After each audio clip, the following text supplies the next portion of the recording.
आइए ईवीएम की विश्व पटल पर स्थिति को देखें। अमेरिका में वेब हैरिस नाम की महिला ने वोटिंग मशीन का घोटाले की पोल खोली, जिसके बाद 64% अमेरिकी राज्यों में यह मशीन बंद हुई। जर्मनी में इन मशीनों को असंवैधानिक करार दिया गया, क्योंकि मशीनों से एक आम नागरिक चुनाव की प्रक्रिया को पारदर्शी तरीके से नहीं देख सकता।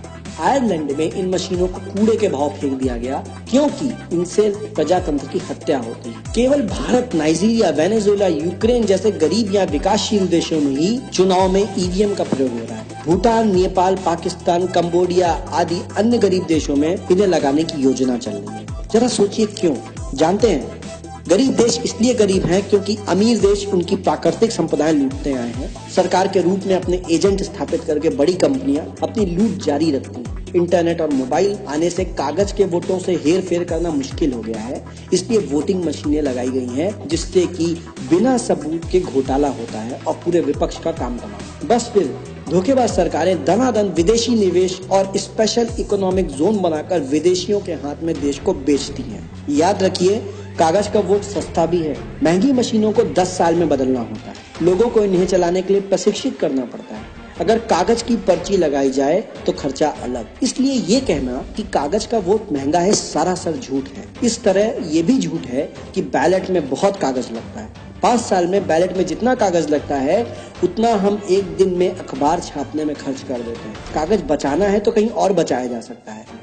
वोट जैसी कीमती चीज के साथ समझौता करना उचित नहीं होगा। इन मशीनों के साथ अगर पर्चियां भी लगा दी जाए तो भी धोखा जारी रह सकता है। पर्चियों को हाथ से गिनना होगा तो कागज के वोटों को क्यों नहीं गिन लेते? हर भारतीय का कर्तव्य है कि वो वोटिंग मशीन के खिलाफ अभियान छेड़े। हेराफेरी कागज के वोट से भी होती है, लेकिन उसका पता लगाना संभव है।